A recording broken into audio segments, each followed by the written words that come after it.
Welcome back. I'm Ian Masters, and this is Background Briefing, available 24/7 at backgroundbriefing.org. And joining us now, Douglas Rushkoff, named one of the world's 10 most influential intellectuals by MIT. He is the award-winning author, broadcaster, and documentarian who studies human autonomy in the digital age, the host of the popular Team Human podcast. He has written 20 books, including the bestsellers Present Shock and Program or Be Programmed. He's written regular columns for Medium, CNN, Daily Beast, and The Guardian, and made the PBS frontline documentaries Generation Like and Merchants of Cool. And he's a research fellow of the Institute for the Future and the founder of the Laboratory of Digital Humanism at the City University of New York, where he is a professor of media theory and digital economics. And his latest book is Survival of the Richest: Escape Fantasies of the Tech Billionaires.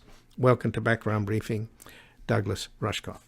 Hey, it's good to be with you again. Well, thanks for joining us, Douglas. And in about a week from now, we may well wake up and find that the Republicans have taken the House and the Senate. And in part, you'd have to attribute their victory to these small group of reactionary right-wing techno-capitalists like Peter Thiel, Elon Musk, Reid Hoffman, Mark Zuckerberg, David Sachs, and Larry Ellison. So since you've profiled these people, particularly with their escape fantasies, and I notice every time you see Elon Musk on TV, he's wearing a T-shirt that says Occupy Mars. So what is it about these people? Why do they support Trump and the Republicans? Why are they turning over their incredibly influential platforms to spread political poison and hatred and division?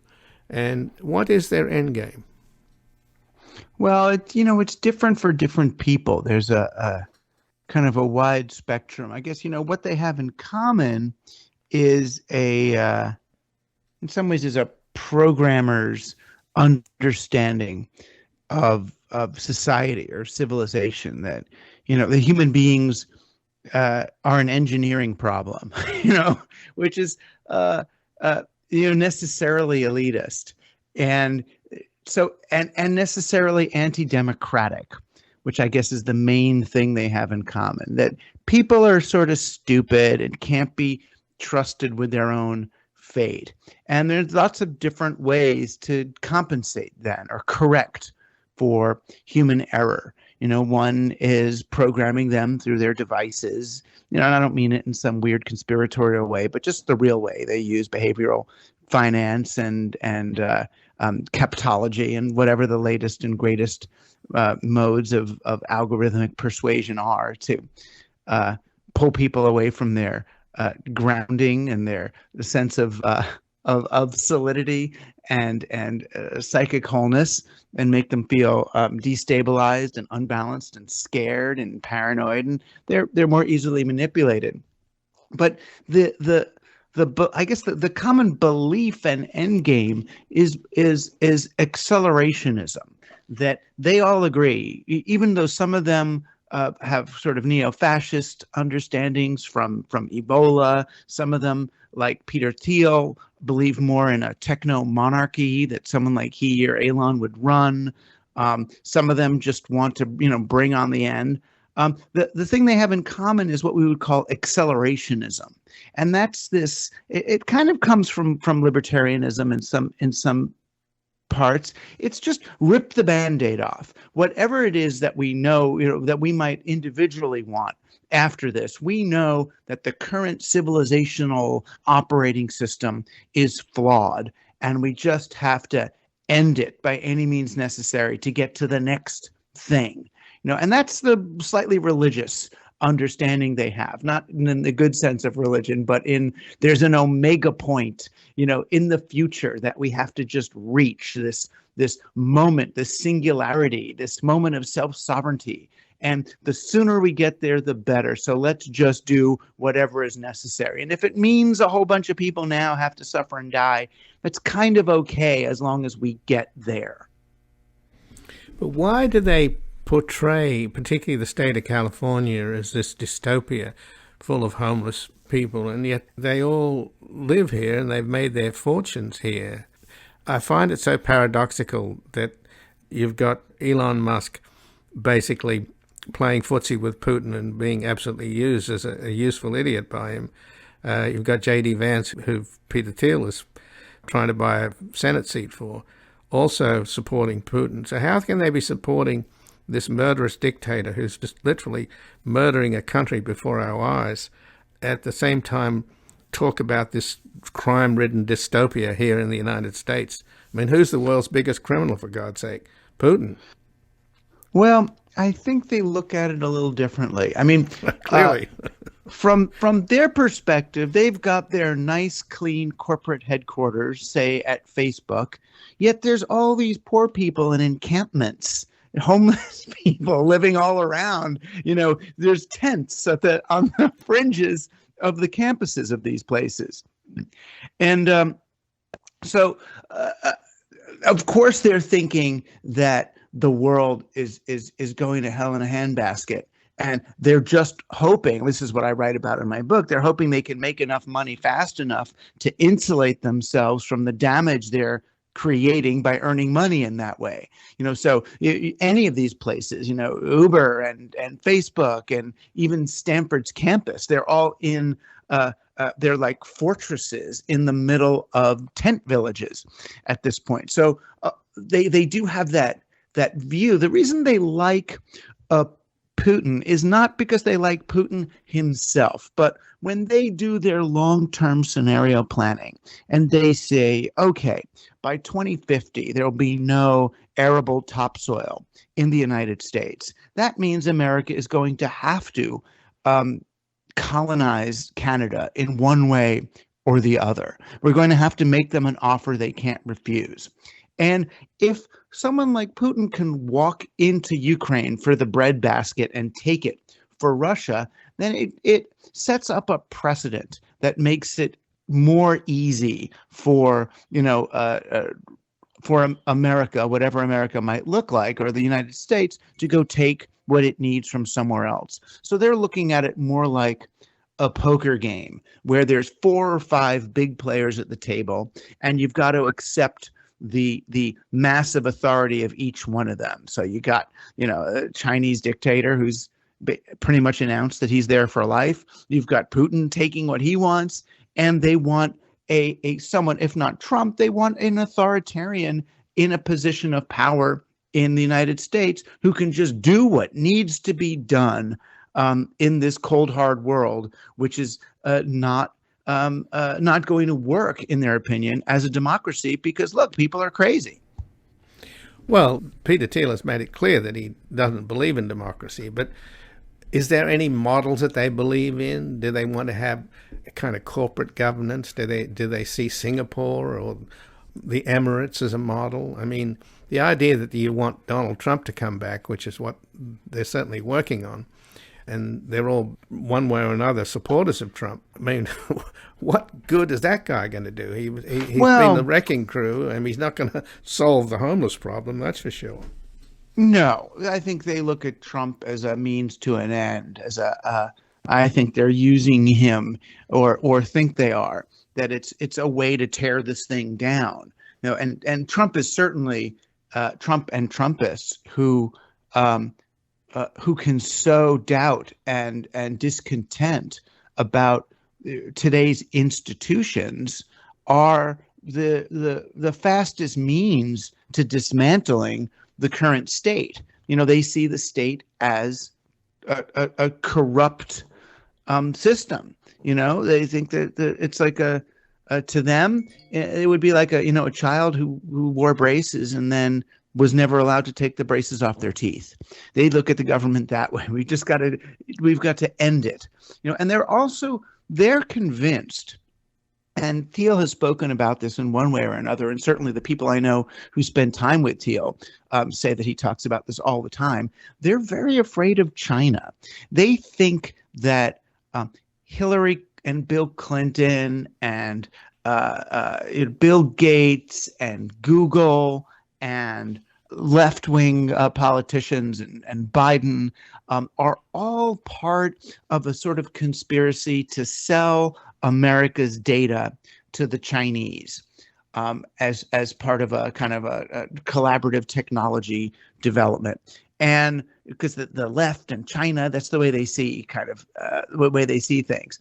And they believe that this is racially suspect, and that America should instead be siding with Russia against China, and form a white male, some sort of white male solidarity of the original top-down Western hegemony. So they're looking at it, this schema, in a bizarre and somewhat paranoid way, because of course China has its problems, but I don't think that the Clintons and Google are selling Americans' data to to China in advance of their new one world government. Right, but TikTok, which is a Chinese company, which is incredibly popular, they're certainly capable of doing that. But I mean, you've got Elon Musk, who's totally depends on China, doesn't he, for Tesla? I mean, doesn't that mean that China has leverage over Elon Musk? It's the opposite of Peter Thiel's vision.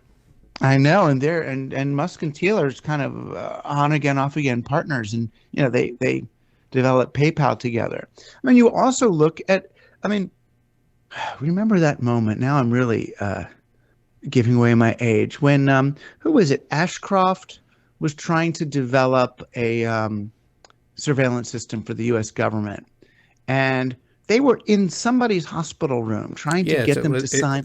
It was Bush's Attorney General and his chief of staff had visited Ashcroft's hospital room. He'd signed over his duties as Attorney General for an operation to, of all people, Bob Mueller. And Mueller was so outraged that the Bush White House were trying to have him sign off on an extension of a warrantless wiretapping regime, which to this day we still don't know the details of. Right. And Comey, the head of the FBI, also showed up. And basically, Bush was told that if he goes ahead and signs this, if he goes ahead with this plan, this surveillance plan, that the entire top echelons of the FBI and the DOJ would resign en masse. And that was actually the moment when Bush found out that Dick Cheney was running the government, not him. Exactly. And what they did instead, though, was Peter Thiel went and said, fine, I'm going to do it through the private sector instead, and develop Palantir. So now you have, the private sector has more information on you and everybody than any government. And that's because they see the private sector as a better way to run society. So, Thiel's model is for this sort of CEO monarch to run things. And so they each have these ideas. And because, they started as kids, they had dreams of becoming emperors of a sort. They became billionaires off a certain approach to technology. And now they think that they know better about how to run the world. And even if, what I would say, and what I try to tell them when I see them, is even if you believe this is true, your theory of change is suspect. That's where, if you've got to be this emotionally and physically violent in order for the thing you want to have happen, then maybe you want to reconsider how we get there. To which their argument is, well, your regime, whatever we want to, your Biden regime is violent as well. Look at the increase in violence, since Biden took office compared to Trump, and the number of wars and this, and they'll bring out their data. And it becomes very hard to argue with them. The only thing I can argue is that, when we try to take these actions at scale, it ends up leading to quite brittle solutions. That my theory of change is much more local and gradual and slow, and is a theory of change that centers the most vulnerable people in any transition, to think, well, what do we do about them? So now it's, what do we do about the people who are up to their waist in water in Pakistan? What do we do about the global poor? And I think they look at, well, that's their situations are untenable, and we have to move on for the good of the future. And a lot of these guys don't even believe that the 8 billion people alive today matter. There's a new meme out there called long-termism. And it sounds like they mean, what's our best collective long-term future together?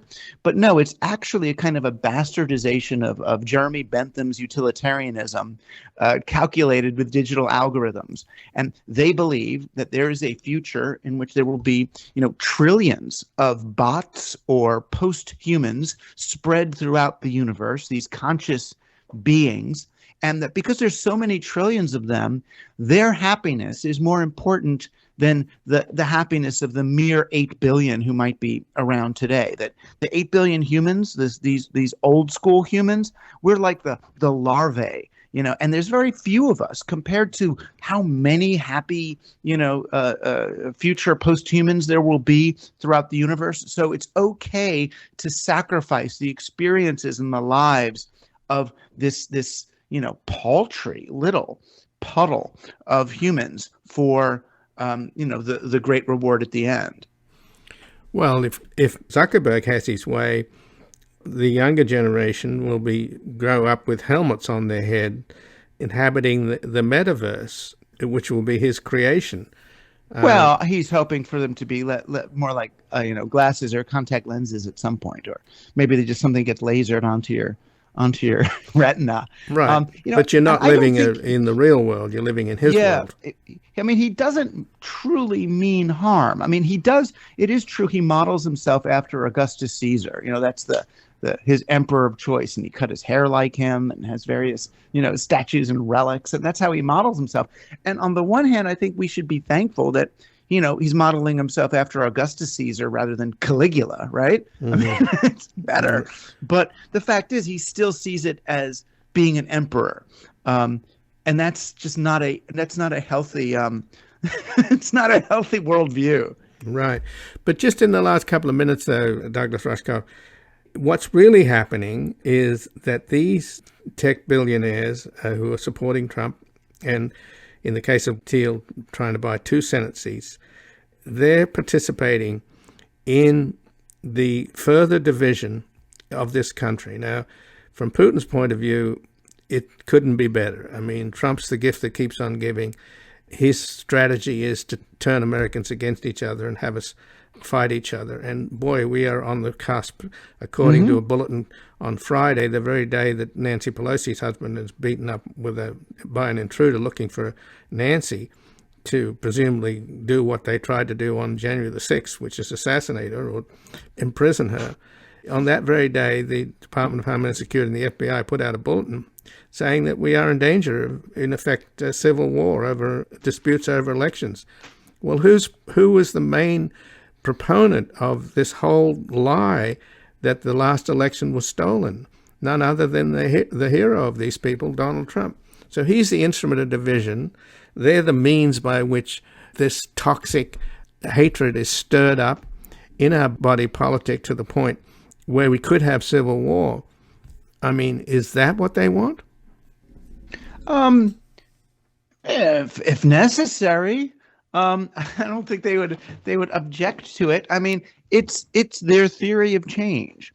So if you look, and I think they're online now, but if you look at the instructions to the alt-right activists, what they're supposed to do is, I shouldn't even be talking about it. There's specific things they're supposed to be doing to disrupt election sites, to disrupt the polls.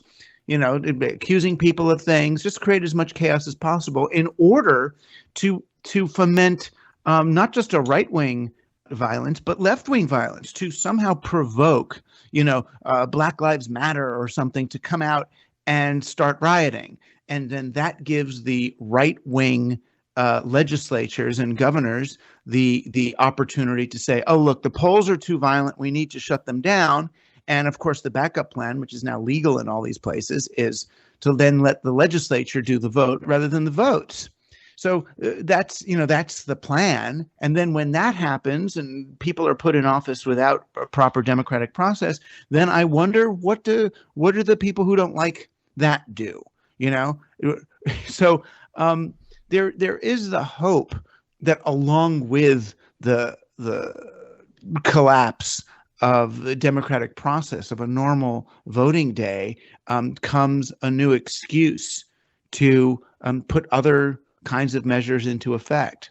I mean, I'm hoping it doesn't come to that, and that there's ways of somehow processing and metabolizing the various planned disruptions of polling places, and that enough left-wing activists realize and understand that they're being goaded into something with a very dangerous end game, and how to sort of to be skillful in how we play this out. Sure, not to take the bait. Exactly, not to take the bait. Mm-hmm. But I'm not.